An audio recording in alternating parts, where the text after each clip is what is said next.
Hi, everyone. Thank you for being here. Thank you for your presence, your energy, where we come together every Friday morning at 10 a.m. Eastern Standard Time to receive a dose of energy medicine.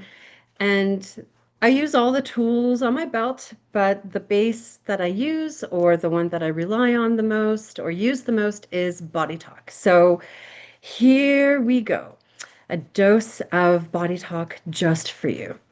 Uh, Today, the group and I were bringing up concepts of heart-centeredness.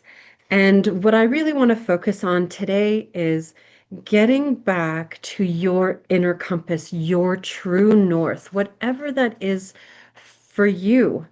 Now, there's a few things that we need to do here to, I don't want to say recalibrate, but strip away what is false, those armorings that's held within the heart, the body armoring of the heart. So the heart has its own internal thinking mechanism. And if you science has proven that the heart actually has neural codes or a neural network within the heart has its own nervous system, so to speak, and then these electromagnetic waves actually go out into radiate out.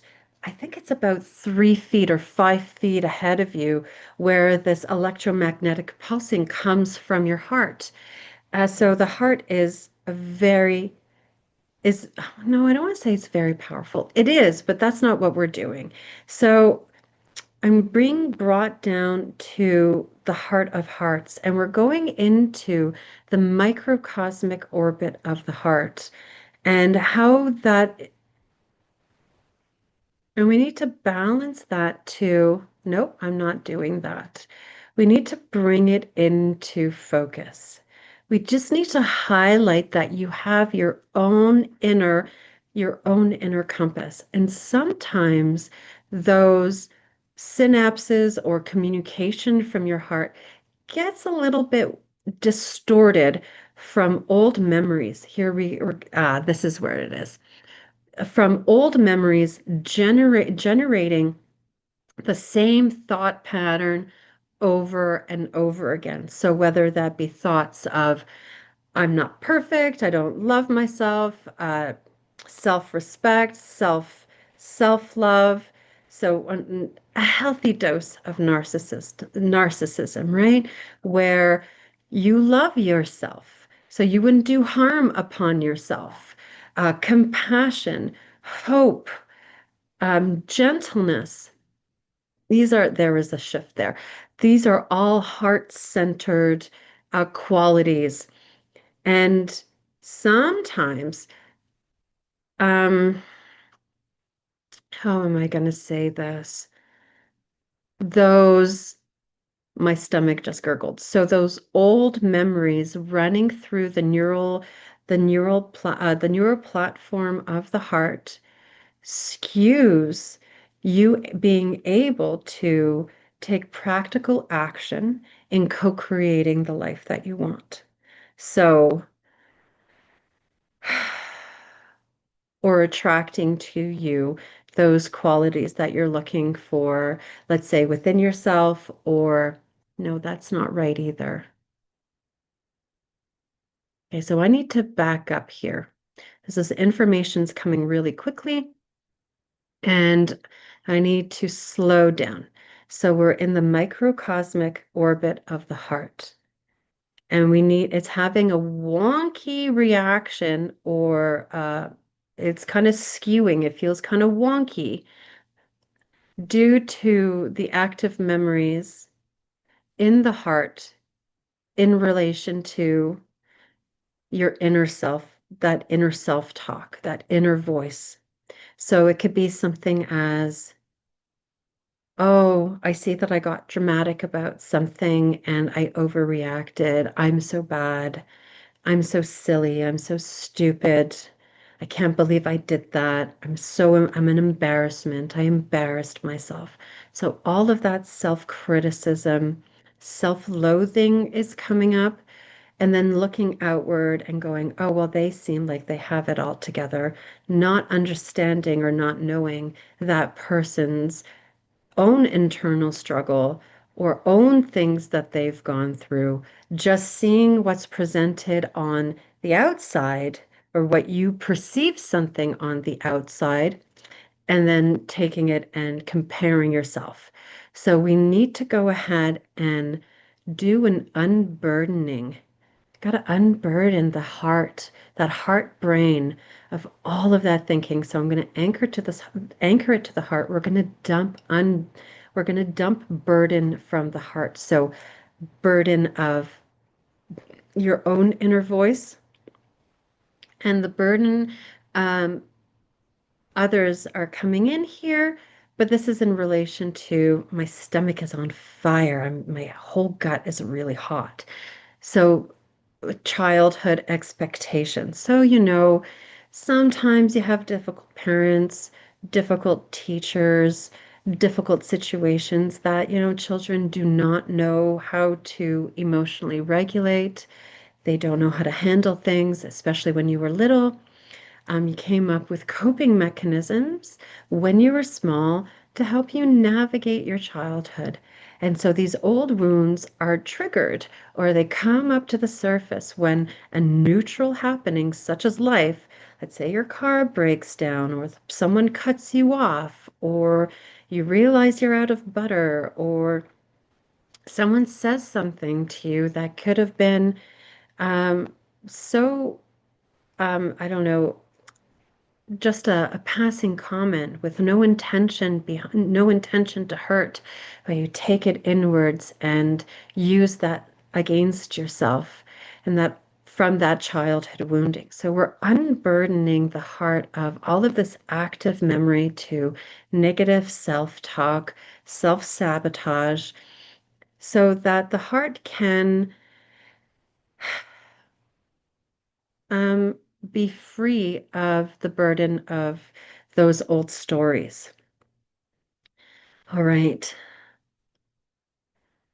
There is, I can see that starting. So I'm going to anchor that to the heart and we're going to dump this right here. And then we're going to go in and do a hormonal balancing of the heart. It feels quite depressed. It feels quite depressed. And we're going to help the heart to linking this to the serotonin and the oxytocin production within the heart. And we've got to do a repair to the pituitary gland and get that pituitary gland working really nice and well. We need that functioning well. So to the pituitary, we're going to bring in some hydration. It feels like the cells within the pituitary are congested. They're not, that cellular function within the pituitary gland is being weighed down by dirty cellular water. So we're going to bring in a hydration through the cells of the pituitary to clean up that intracellular fluid so the cells are nice and vibrant, that the pituitary gland is working and functioning to its healthiest capacity. And helping that heart brain to produce serotonin and oxytocin, those feel good hormones. So now we're going to the heart, and we've got to dump from the heart depression, isolation, alone, being alone. So humans are um, we're social by nature. We need community. We need to be with people. We're not meant to be trapped within four walls alone all the time. Um, we don't do well. We need community, even if that's going to your local grocery store and talking to a clerk or going out to a park and talking to another parent or I don't know, whatever it is, a stranger walking on the street, and then you pass each other and then you smile at each other. You say, oh, good day. It doesn't have to be deep conversations, but there needs to be that heart connection, that heart resonance between people. We need each other in that healthy aspect. And being alone only, let's say, and are the confines, so whether the confines of your mind or alone in your own house without getting out, without meeting people, creates depression, um, isolation, and really weird thinking. It can create also paranoia, and weird tendencies.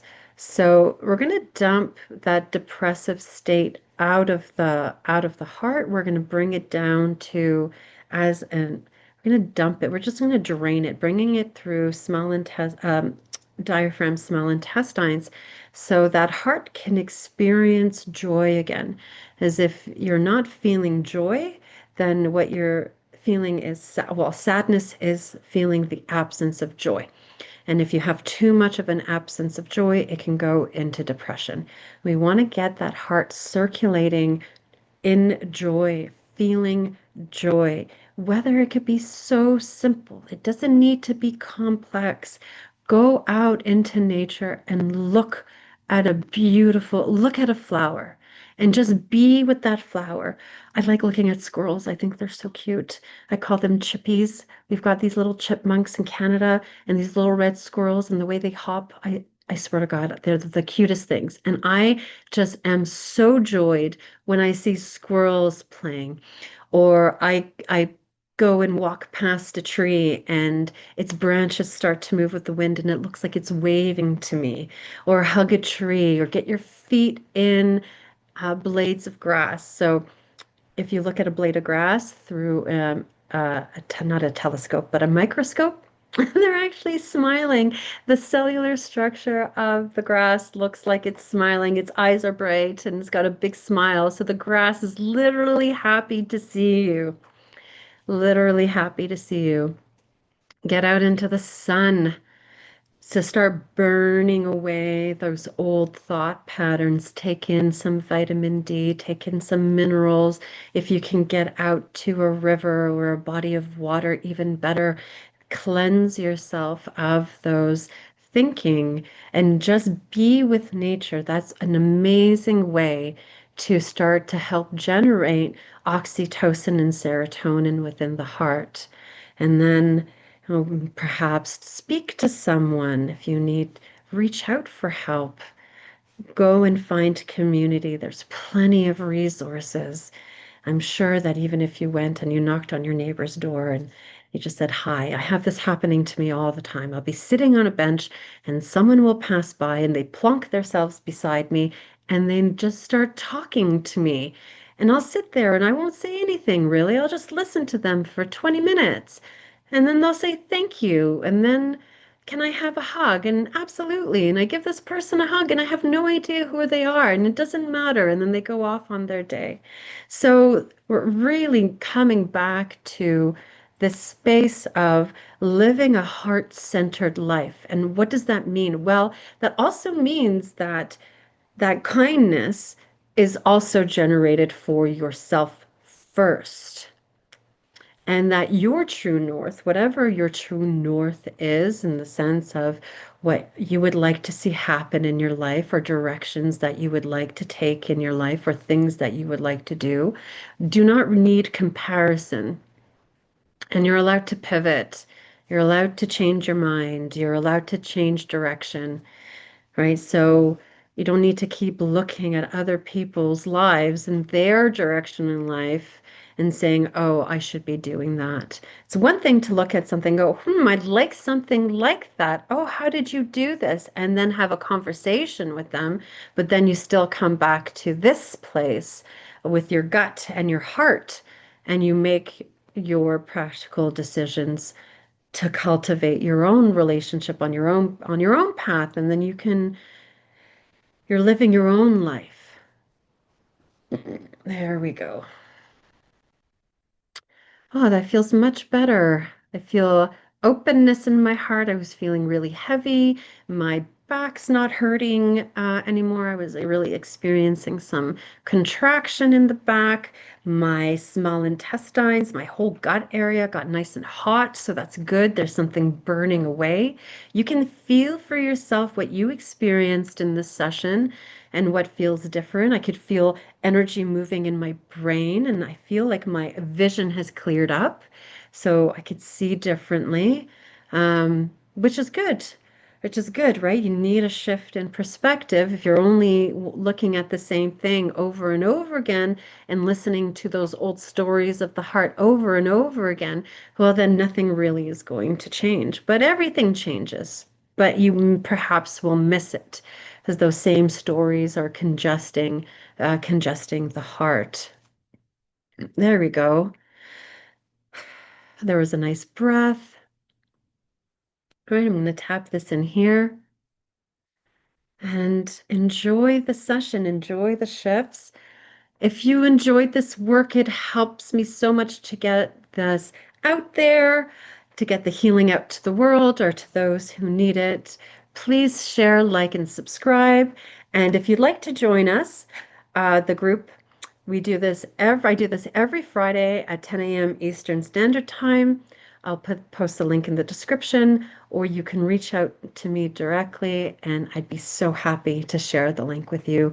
Thank you so much for being here, and have yourselves a wonderful weekend. See you next time.